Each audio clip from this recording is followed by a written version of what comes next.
Hello and welcome to the official Scottish Rugby podcast. We're joined today by Scotland head coach Gregor Townsend. Welcome, Gregor. How are you?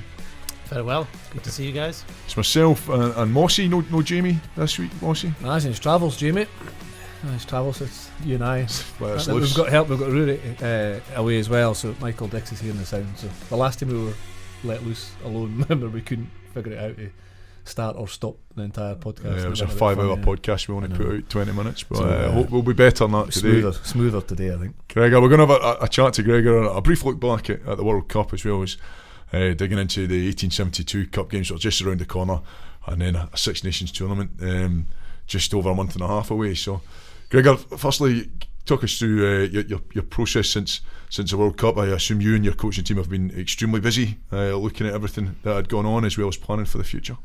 Yes, when you're an international coach, you have time to do reviews, time to plan, probably too much time because we can't wait to get back coaching. This is a longer gap than we've ever had. We obviously had the players for a longer period during the World Cup build-up, but normally you go from summer tour to November tests, and Six Nations comes around quite quickly. But middle of October to mid-January feels a long time. So yeah, it's been a process of digging really deep into the reasons why we didn't achieve what we set out to achieve and reach our potential. Meeting lots of people, having those discussions within the coaching group and the wider management, going out and meeting coaches that have coached at international level before, that are coaching at international level currently, and at club level. Been great to sit down with the likes of Sidney McGeechan and Jim Telfer and just pick their brains, get their views on things. So it all just goes into a mix of formulating, right, next time we have this group, what are we going to do to be better, and putting things in storage for whoever's there for the next World Cup, the lessons we learned this time round. Well, we said that you obviously had the players for a long time prior to the World Cup kicking off, and I assume you were happy with the preparations, the 4 tests, a good balance across the home and away, and physical challenge of Georgia, and the attacking threat of France.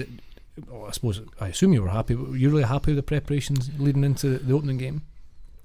Yes, obviously if you were to ask me after the World Cup camp as we're flying out to Japan, have you been happy with how it's gone and what you wanted to achieve out of that? I would have said yes, 100%. There was a number of things we wanted to do during that period. One was bring a group closer together so they got to know each other better, and that includes management and players. There was obviously the drive to be as fit as we possibly can be, and the majority of the squad got to their best ever fitness levels. And these are fitness levels they hadn't achieved before. Things like tests that we do, monitoring of training with their GPS units, and also their body fat reduction. And 80-90% of the squad had never been fitter. And then when you compare that to the same fitness tests that we know other teams, leading teams in World Rugby do, we were better than them. So that's a real credit to the players first of all, but also the conditioning group, the performance team that helped put that plan together. We wanted as well to make sure that we got the rugby elements that we believed would help us reach our potential during our practices, and that goes hand in hand with the conditioning work. So no, we were generally pleased. We had players coming back from injury, likes of Duncan Taylor and John Barclay, who'd missed a chunk of time. That period of getting back to full fitness was important to them. We did lose one player with injury, Sam Skinner, and a couple of guys picking up injuries as we got closer to the World Cup. But in general, we got the players in a really good place as a group, and where they were physically. In terms of the games, it's a difficult one to assess. Playing 4 games was certainly the right number. It meant we could with a big squad and a lot of depth to choose from. It's essential, isn't it? Yeah, and we knew that we were going to have to play every player in the World Cup with the run of our games, especially between Russia and Japan. We were always going to play a different group of players against Russia, so we had to give them opportunities to play. So 4 games was right. Maybe in hindsight, the 2 Georgia games back to back with a 6-day turnaround, flying from Georgia back here, that was a busy week with the squad announcement as well. But that's the type of challenge that you'll face in the World Cup. Yeah, and so when you look at that, you go, well, maybe it wasn't the perfect opposition or timing into that game, but also it gives the team a different challenge of having to travel like we did between games. I just remember sitting in the coaching box increasingly during the second half as another player went down injured that, maybe this is a game that wasn't suited to us. In the end, it was only Jamie Ritchie who had a serious injury, but he ended up making our squad anyway. But that evening, 5 players went to hospital when we were flying out to Japan 2 days later. But they all made it on the flight out on that Monday. And with hindsight, was there anything in that period that you felt went really away from the rugby park, away from the 80 minutes, that you felt was a real standout success? On the flip side of that, anything that you feel you maybe would have changed other than what you've mentioned? In terms of the positives, I think moving around the country was something that we wanted to do to make sure that the players were engaged, that it was a different venue. Obviously we were going to be moving around Japan week to week or after a fortnight in terms of our stay in Kobe, so we're getting them used to that. A couple of public sessions, one in Inverness to kick our campaign off was excellent. One in Oriam, I remember being really physical, and a few thousand people turning up that day, so it felt like a proper session. We trained really hard when we took our break to Portugal. It's something that obviously other teams do. England were there, and Ireland were just coming in after we left, and the benefits of being away on a camp in hot weather, we thought that were very relevant to improving your fitness, but also very relevant to Japan. So no, I think the camp that was put together by Stuart Ewell, Gavin Scott, David Edge and myself was what we wanted to get out of it. There was a lot of competition for places. That obviously became a challenge in terms of selection as players improved with us and played really well in the games. But that's a situation you want to be in. You don't want to be picking a team because it's the only 31 that you feel can represent Scotland. There was many more than that, and many tough decisions on players that didn't make it that we know would have probably had very good World Cups for us. You mentioned Ireland there. Let's talk about the group stages now. I assume you have clearly had a in-depth analysis of the games as you play them as well as post. How much of effect do you believe that Ireland game and the result had on the rest of the tournament for Scotland? I don't think it had a big effect on the rest of the tournament in terms of how we played, because we played very well in the 2 games following that. Obviously it was a blow to not play well. We can't get around it. We played very poorly. It was a surprise given how well we trained and also how we'd progressed through our summer tests. From a poor start against France to playing well at home, and in that first game I think 29 out of 30 were started. I think Stuart Hogg was the only player to play both games, so it would have been tough to win both games. But to see the improvement from Nice to Murrayfield, to BT Murrayfield, and then to see a very good performance out in Georgia, backed up by a different team the following week, it was very disappointing and a surprise to us all that we didn't carry on with that form or play even better against Ireland. It didn't affect the group. The game that affected the group the most was the Japan game. But even if we'd won against Ireland, we still had to beat Japan because Japan beat Ireland. But yeah, it was disappointing not to have played well. And what do you think went wrong? I mean, I actually thought, I've said this before, that the first 2 or 3 minutes, I know it's only a small snippet, maybe 5 minutes, I thought it started exactly how you wanted to start. Moved Ireland around, got them the edge, got them in the inside a couple of times, some kicks in behind, but it was almost, when that first try was conceded, that's where the problem started, and it's just really I suppose, difficult to watch, difficult to be involved in. And through your conversations with Sir Ian McGeechan and Jim Telfer and the other people you've spoken to since then, they'll have experienced that experience as well, I assume, as a coach. So did you find answers at the time? Did you find answers in the review that can help going forward? Yes, and this podcast will probably last 2 hours if I went through them all.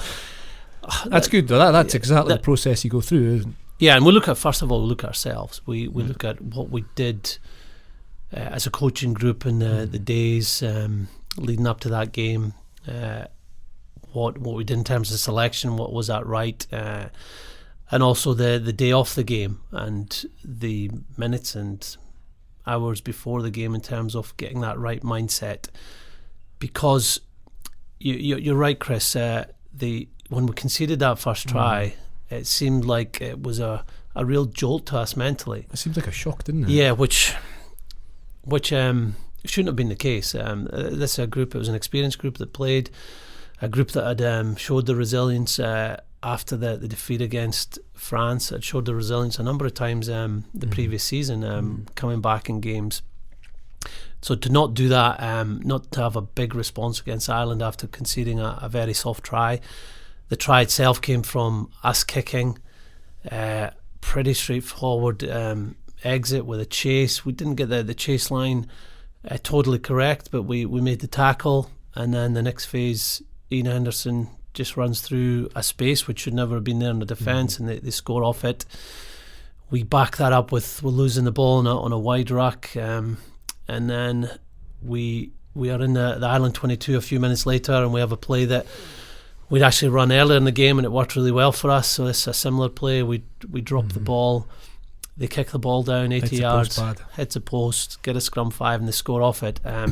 So those moments can happen in a game when things don't come off, when maybe you don't get your defence right, or maybe you don't execute an attack, but it's how you react to it, to that as an individual, as a group, that shows what you're about. And we didn't show that enough in the first half. The second half, it's a perfect storm with the weather coming in, chasing the game against a team who likes to control possession. We're the best team in the world at controlling that possession as well. Absolutely. It was always going to be tough because we were behind on the scoreboard in that first half. It was much tougher with the weather. And I don't think the second half we can judge where the players were in terms of performance. I know they would have gone out and taken the game to Ireland, but it became not much tougher as Ireland just put the ball in behind us, as you do with the scoreboard and weather pressure and opposition.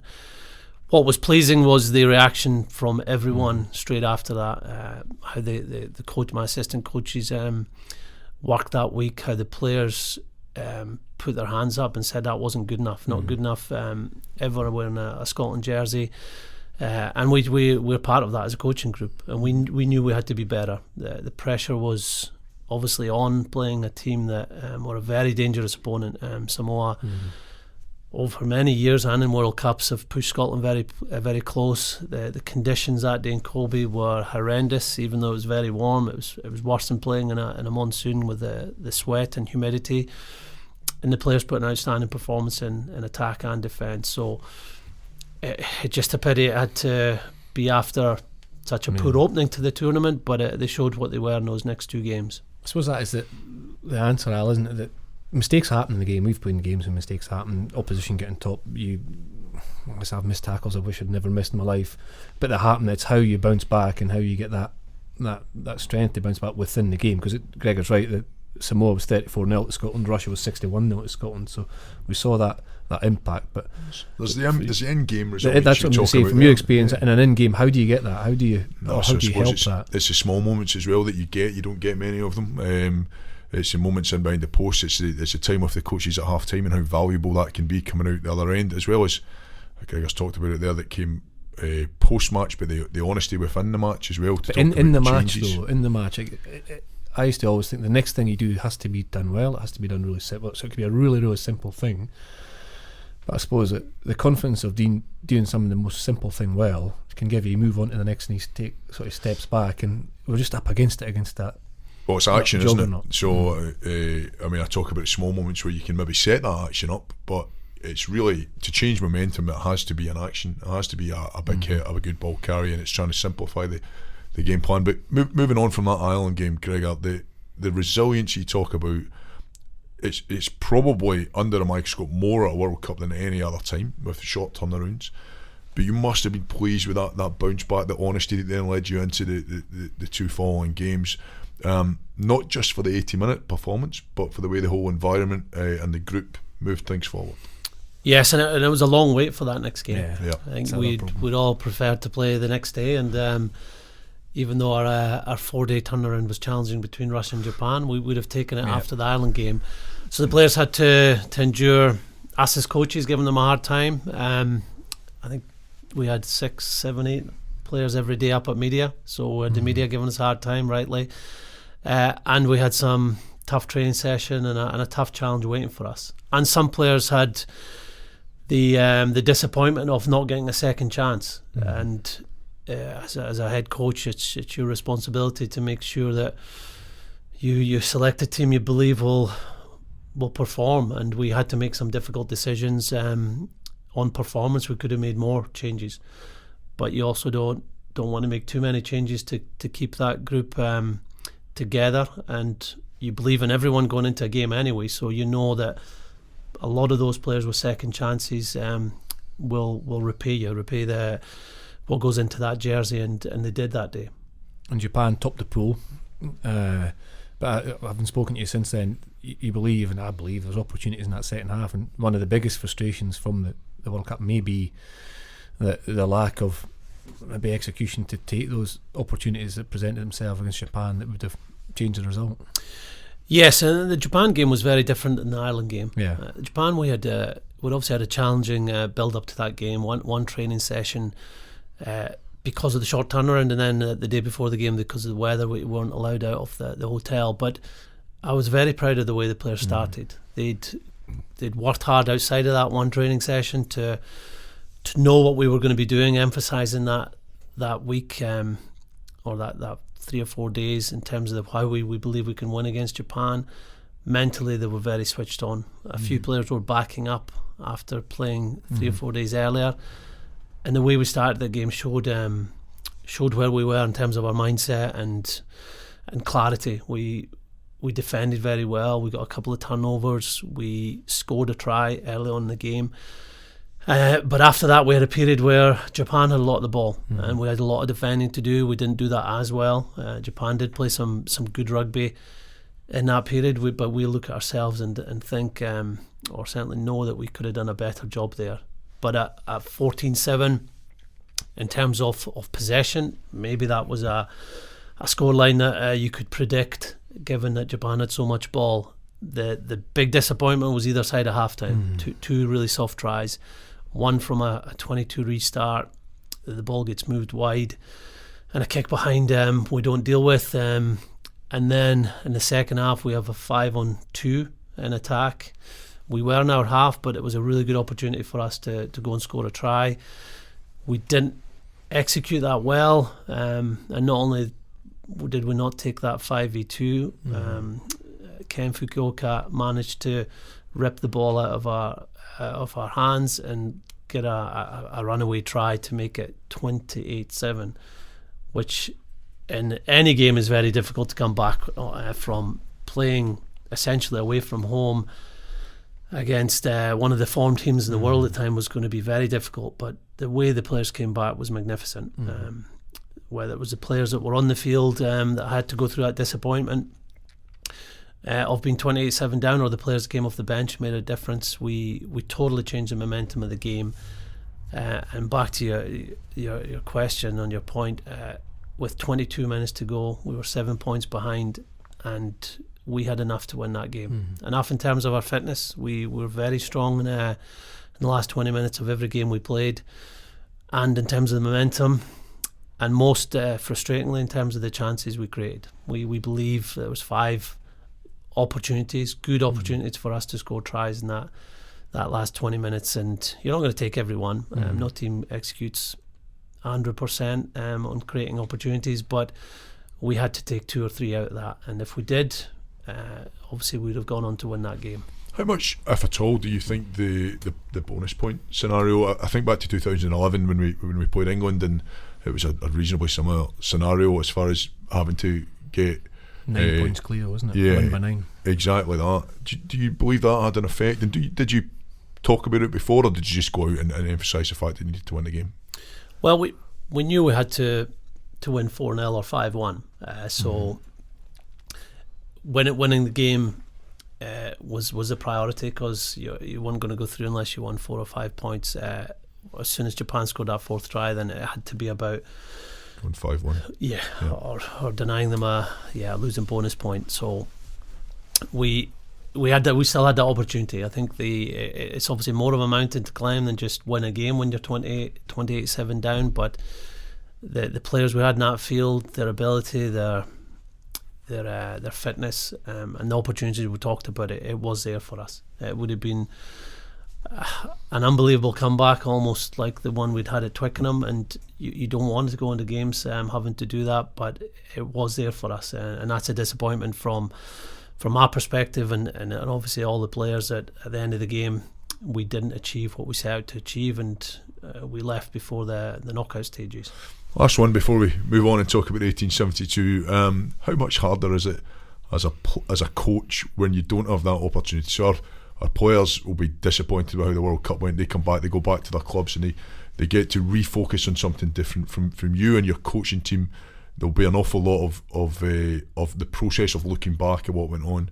How much tougher is that? And would you rather get the opportunity to get over it, like you talked about in the Ireland game, as quickly as possible?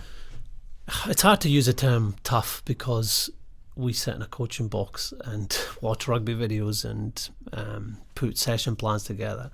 The toughness comes from playing, and the physicality of the game now, and the effort you have to put in.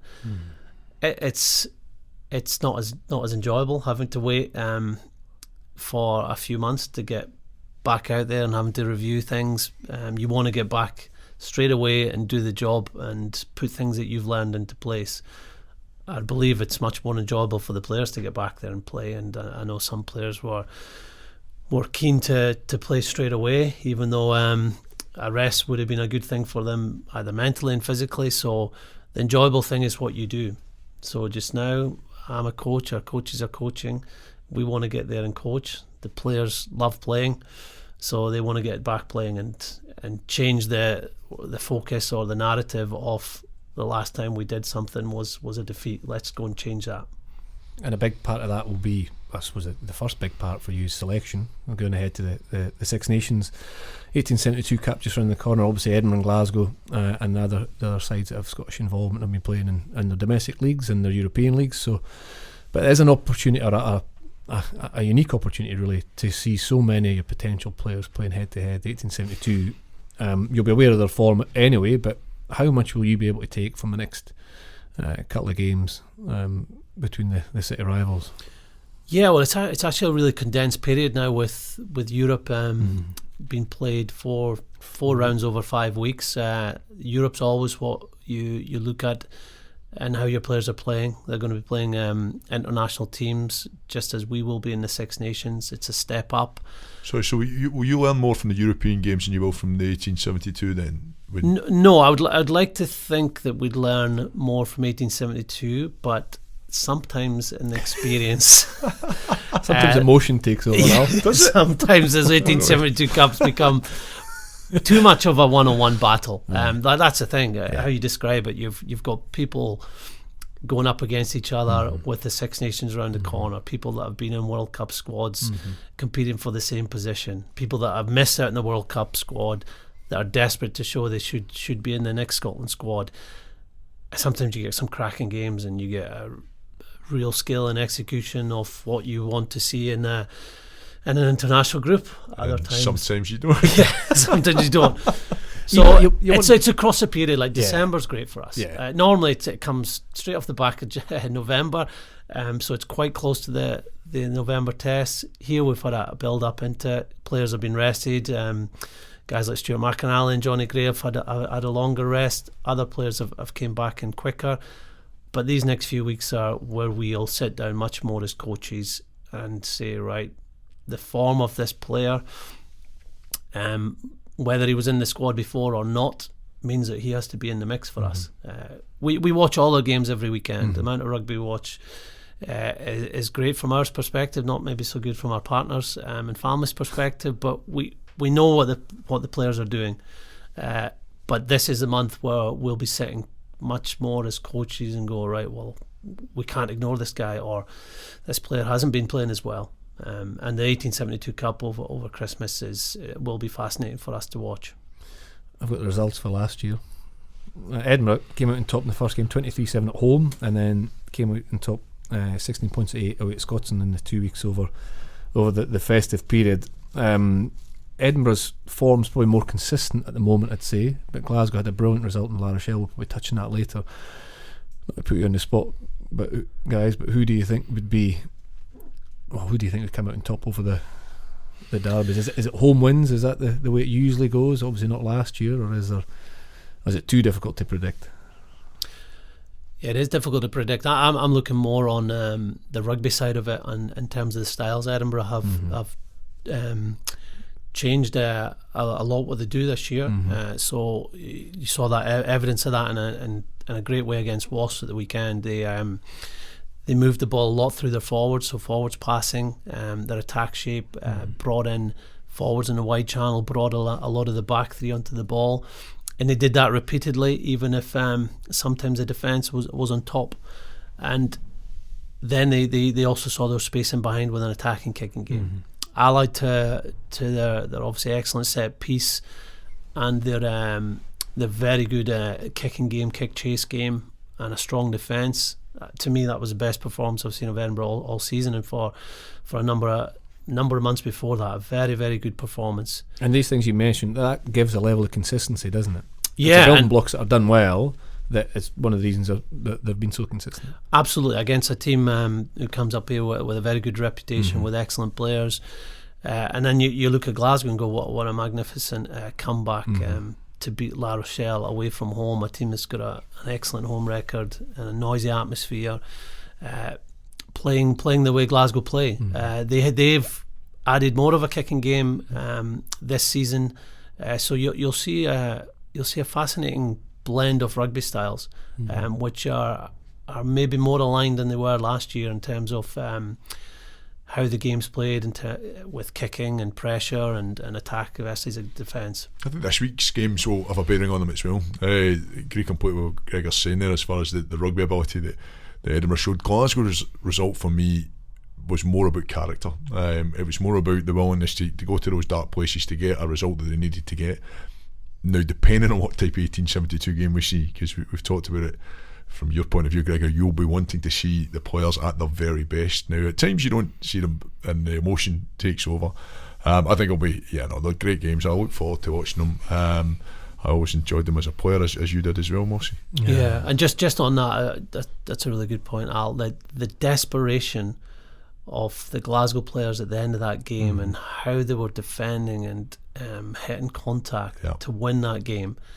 That's the sort of mindset that comes out of 1872 Cup games. And you might see it more from the home teams because they've got huge crowds behind them, but you'll see a desperation and a fight. And it might not always be pretty rugby, but that's getting closer to international rugby, that you have to put your body in the line time and time again when you're playing these games.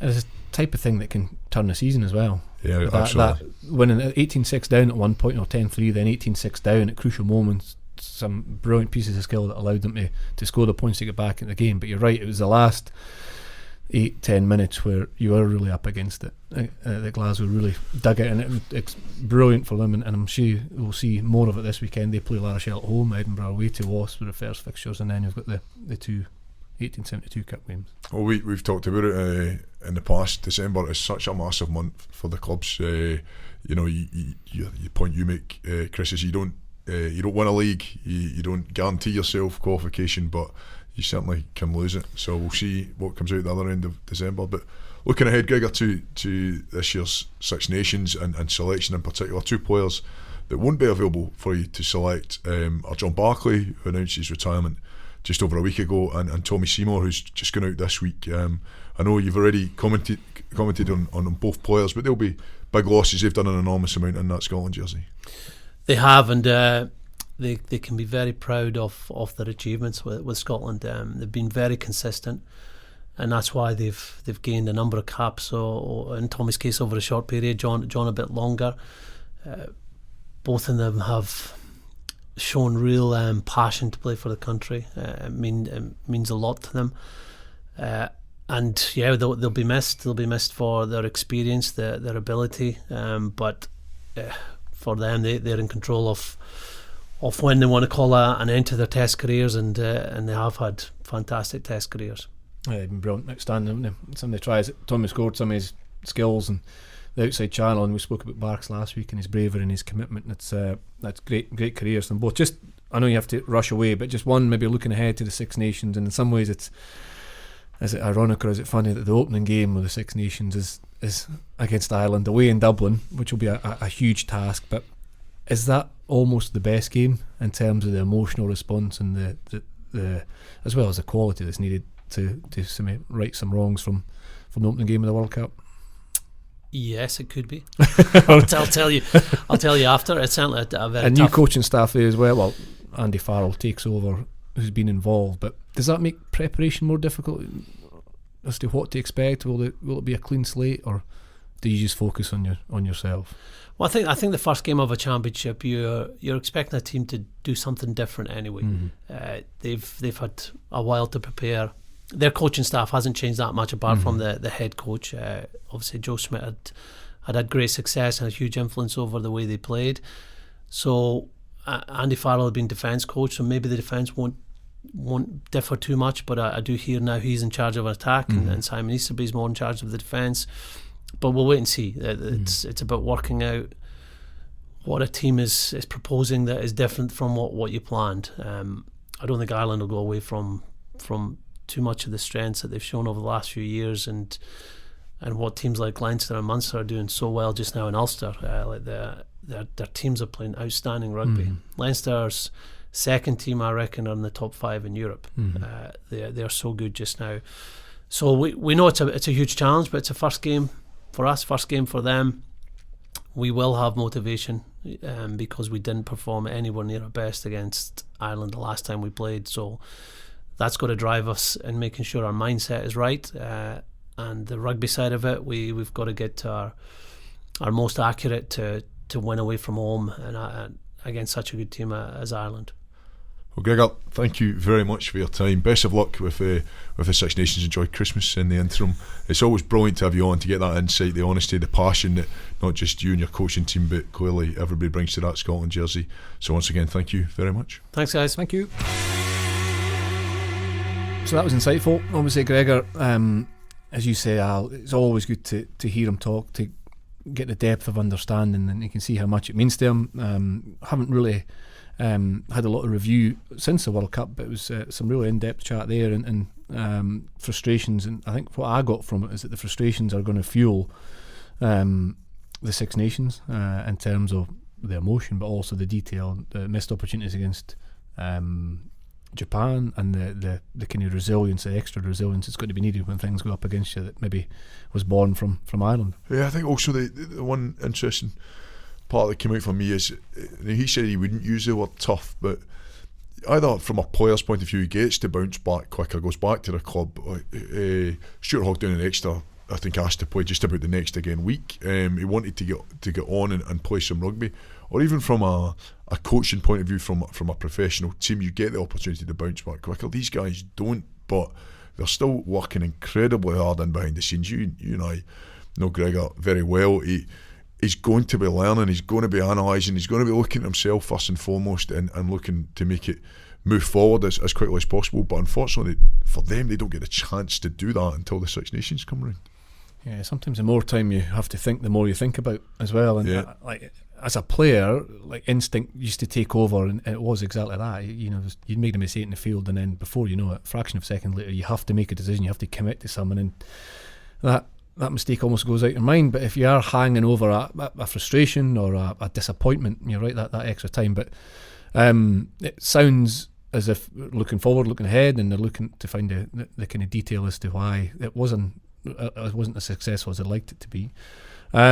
But I've no doubt that the players are playing well, and Greg and his coaching staff will be preparing for Six Nations. I think the squad will be announced mid-January time. I think the training squad for the Six Nations will be announced mid-January time. We often talk about the success of Scotland, or the how strong a squad that can put together. A lot of that's determined by how well the pro teams are playing. You're a believer in that? You buy into that? If you've got 2 pro teams in Scotland playing well, will you get a stronger Scotland squad? Absolutely, but not exclusively. I think yes, but I also think that the flip side's true as well. And sometimes when you're not playing well, your team's not performing, use an individual come out. You need something to come out that environment. So you might not be playing particularly well yourself, or the team might be struggling, but you come out that environment and you say, right, I've got the next 6 weeks of national involvement, and it really spikes you up a bit more. So, but I do think more often than not, if your squad's going well, it gives you the baseline to start from, but it doesn't mean you'll be successful when you step up to an international arena. You just have to come in with a baseline that you just need to add to. So it'll be an interesting Six Nations, as it always is. Momentum's so key, getting off to a good start so crucial. Winning away from home, whoever you are in Six Nations, is very, very difficult, and the statistics back that up. But there's a lot of rugby between now and then.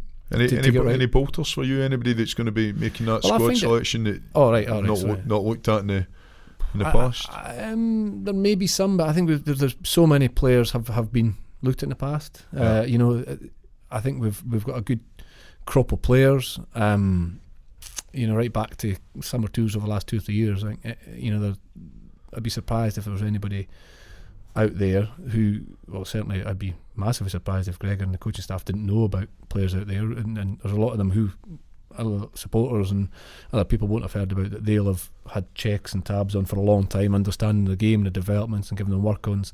But as a year you see more of them with the World Cup being on, there's an opportunity for guys who maybe haven't been regulars to then. I think there's opportunity. Yeah, I think there's definitely people who have been involved who haven't been regulars who'll get more involvement. But I'm not sure if there's any bolts from the blue that haven't been exposed to the either the training squad or the wider training squad of late. I'll be interested.